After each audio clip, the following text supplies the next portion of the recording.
It'll be 30 years before this information makes it into the textbooks. The implications of this find are absolutely stunning, if you understand what a toroid is. First, I want everyone to see and acknowledge what I have been telling you for years now. The Milky Way galaxy is a toroid. What is a toroid? A toroid is the mechanism that turns an acorn into an oak tree. A toroid is the mechanism that turns a sperm cell into a human being in the womb. The fact that the star is a toroid is what allows it to turn into a black hole so that a galaxy can form at all. Did you know? This is exciting news because what does it mean? Well, it literally means that the Milky Way galaxy is a seed that's going to turn into something else. That the Milky Way galaxy as we know it is not the end product. The Milky Way galaxy as we know it is the prequel to what it is going to become. The fact that a seed is a toroid is what allows it to ascend levels to become an oak tree. Let me show you this again. This is the Milky Way galaxy, as I have stated repeatedly. This is the whole universe, fam. Nested toroids I have maintained this whole time. And I say logically because it must be so. There's no other way, and people are like, well, what does that mean?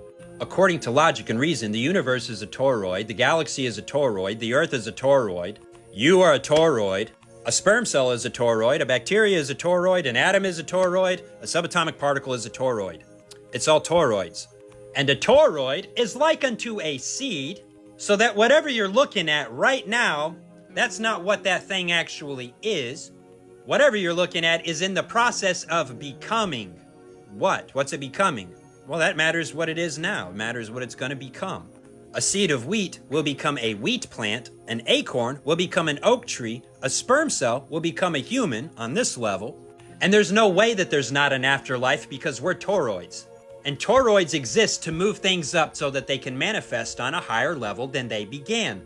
That's what everything is doing right now, is working on becoming what it's going to be in the same way that a seed is doing that to become a plant.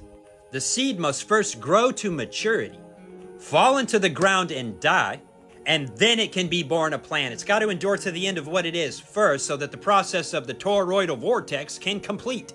You cannot move up from a seed to a plant or from a sperm to a human, except you follow the instructions all the way to the end. Because it is a process, and the process must be completed to spit out the product. So that the Milky Way galaxy is like an acorn. What's it gonna become, boys and girls? Well, Jesus told us all about it.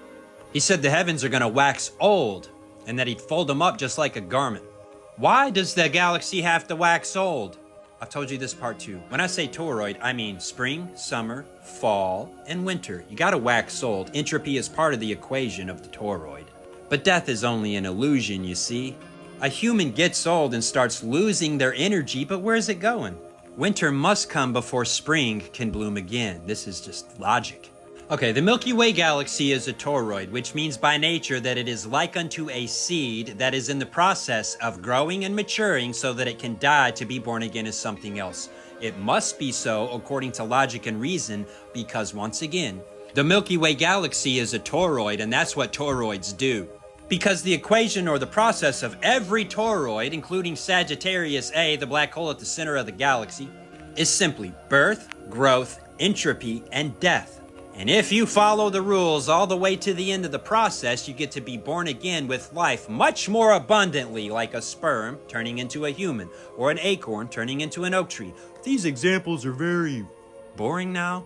Old, I've used them too much. You wish he'd give you more examples? Pick what you like, and that's a toroid, and it works in the example. Pick what you want. But why is everything a toroid? Well, look, the distribution of mass and energy is the same to scale on all levels. And what do I mean by levels? Well, from an atom to a bacteria, the ratio of energy to mass on the atomic scale is the same distribution. It's the same ratio of energy and mass on the bacteria scale. It's the same ratio on the human scale. It's the same ratio on the scale of the Earth. The distribution of mass and energy is the same ratio when you're talking about the whole solar system. It's the same ratio with the galaxy or the entire universe. No matter what level of size you're looking at, the distribution of energy and mass is the same ratio every time. When you add to this the fact that the laws of physics dictate how everything behaves on every level, you can understand that everything is just Russian nesting dolls. What do I mean? The laws of physics organizing the energy and mass into the same structure from the macro all the way down to the micro. One kind of structure repeated over and over because the laws of physics dictate how everything organizes and behaves, and the distribution of energy and mass is the same on every level. It literally is Russian nesting dolls. I'm not stretching that at all. The laws of physics organize the distribution of energy and mass into the same structure over and over and over. It just gets smaller from universe down to subatomic particle. It's all toroids because the laws of physics organize the energy and mass into toroids. That is the structure of everything is toroidal. Once more, because the laws of physics organize the energy and mass the same way on every level. It must be so. It is completely logical. There is no argument against what I'm telling you here, unless academic science is all false. Do you see? Mueller. Somebody tell Ben Stein I love him all to pieces. Side quest, I watched this man get Richard Dawkins to admit to intelligent design out of his own mouth of his own free volition. It was hilarious. Well, perhaps if we look at the DNA, we would see some sort of signature. Perhaps some super advanced race of aliens came and began life on our planet with seeds. They themselves having evolved from natural processes, of course. Who seeded their planet, Richard Dawkins? Don't you know infinite regression is illogical? Ben Stein does. Now I say with confidence, as academia chases things I've been telling you for years, they'll never catch up to me, fam. I already know the very end of it all. The equation's already solved. But they're working on it. I already know the whole answer, and it's not a secret. I'm not special. It's been written down in a book for 2,000 years at least. Bunch of books older than that try to talk about it, make a big mess of it, get it all wrong entirely. Only one book tells the whole truth and nothing but the truth, so help me God. Only one word, his name is Jesus. I don't care what y'all say. This doesn't relate to that. Yes, it does. How you think I know all this? Who you think's telling me all this? Do I hear voices? Nah, this stuff just pops up in my head as thoughts. I say them for a few years, and I wait on science to confirm it so you'll all believe me, I guess. Let me just tell y'all the whole thing one more time. The universe is a toroid. Every structure in the universe is also a toroid, because the distribution of energy and mass is the same on every level, and the laws of physics organize everything into what it's going to be. And it picks toroids. That's what the laws of physics do, is makes toroids out of energy and mass. What are toroids? Toroids are like unto seeds. They are born, they grow, they get old, and they die, which is known as maturing. And if they die, they bring forth much fruit. How?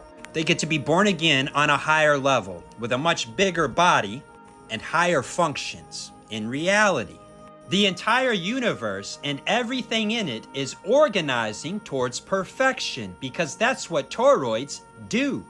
And if an organism, and every organism is a toroidal by nature, if an organism fails to endure to the end of the process, fails to keep the instructions God has given it, it will perish. But death is an illusion, see? And there is a place for the energy and mass that won't move up, that won't obey, that won't endure to the end, it won't ascend. There is a place for that energy and mass to go. Energy can neither be created or destroyed because it was all finished on the 6th day, and on the 7th day God rested. It's all done. The universe is a closed system, and it happens to be a toroid full of toroids. And this symbol right here explains what the entire universe and everything in it is doing. God creates the darkness, God forms the light in it, and then divides the light from it, you see. The universe is approaching the steady state of equilibrium, where the light will eternally be separated from the darkness forever. And the darkness will still exist, and the light will still exist. And in the light will be all light, and in the dark will be all darkness. And it matters what you believe and do upon the face of this earth, I guarantee it. By all observation, logic, and reason, it must be so. There is an afterlife because we're all toroids. There's no way around that. And there is life after life, and there is death after death, and I'm talking about light and darkness. And it's as real as you can imagine, more real than you can ever imagine, both ways. Eternal light, eternal darkness. Pick one. Everyone is free to choose. I suggest you choose Jesus Christ and his gospel. He is the light.